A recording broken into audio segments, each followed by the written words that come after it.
सत्संग तेरा छोड़ूं कभी ना, मुख भी तुमसे मोड़ूं कभी ना,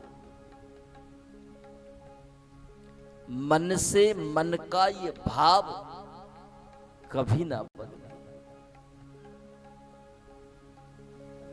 बस ये प्रार्थना करके भगवान के मंदिर में जाओ, यही निवेदन भगवान से करो। भगवान से संसार के साधन मत मांगो। जब भगवान से भगवान की भक्ति मांगोगे ना, तो भगवान भी सोचते हैं कि ये मेरे आगे पीछे बहुत घूम रहा है, इसको थोड़ी सी माया दे दो, हो सकता माया में मुझे भूल जाए, तो बिना मांगे मिल जाएगा।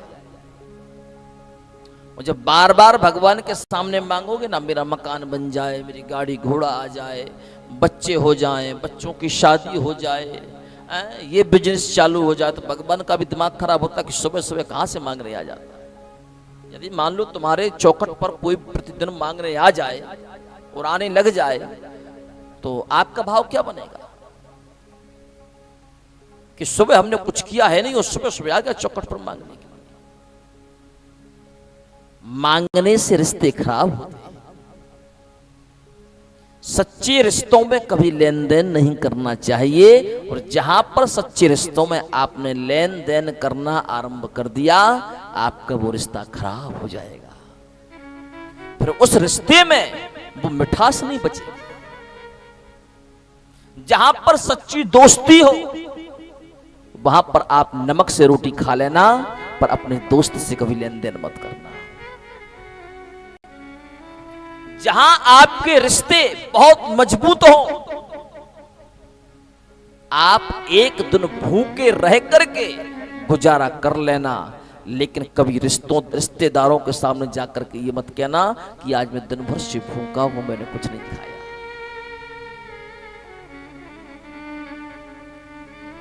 जब आपके उन रिश्तेदारों को पता चलेगा ना कि इसके घर की परिस्थिति क्या है, लेकिन बंदे ने आज तक हमसे आकर एक शब्द भी नहीं कहा,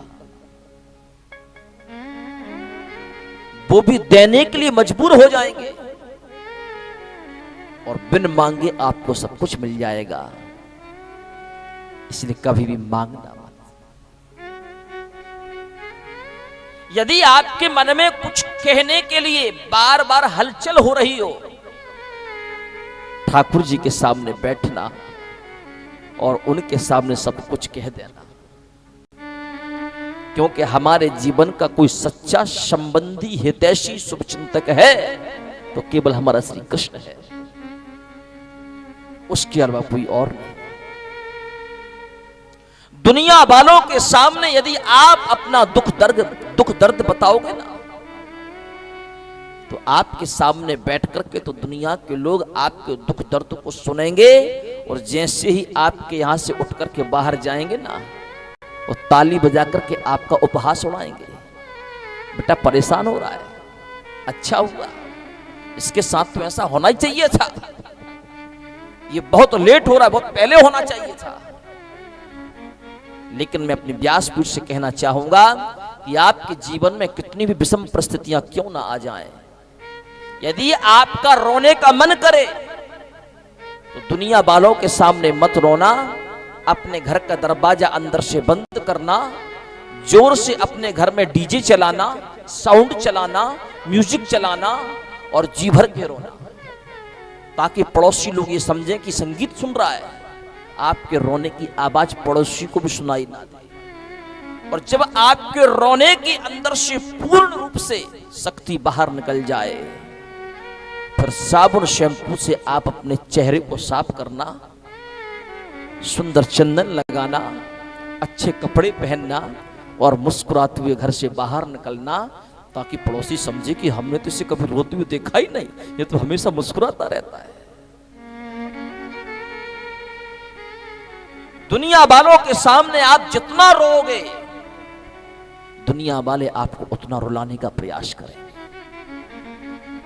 लेकिन जब ठाकुर जी के सामने बैठ करके आप रोगे ना, तो ठाकुर जी आपके एक एक आंसू की बूंद की कीमत चुकाने का प्रयास करेंगे कि तूने दुनिया वालों के सामने अपना दर्द नहीं बताया, तूने अपना दर्द मेरे सामने बताया है, इसलिए मैं तेरे साथ हूं। मैं तुझे वचन देता हूं कि दुनिया वालों के सामने तुझे कभी झुकने भी नहीं दूंगा। ये मेरे ठाकुर जी की कसौटी है। लेकिन आज के समय में व्यक्ति इतनी अज्ञानता के जीवन में जीवन जी रहा है कि जो हमारा सब कुछ है उसे हम मांगते नहीं है। और मोह निशा जग शोभनिहारा, देख ही स्वप्न अनेक प्रकारा, जो संसार हमारा अपना नहीं है और उसके सामने हम गिड़गिड़ाते हुए घूम रहे हैं।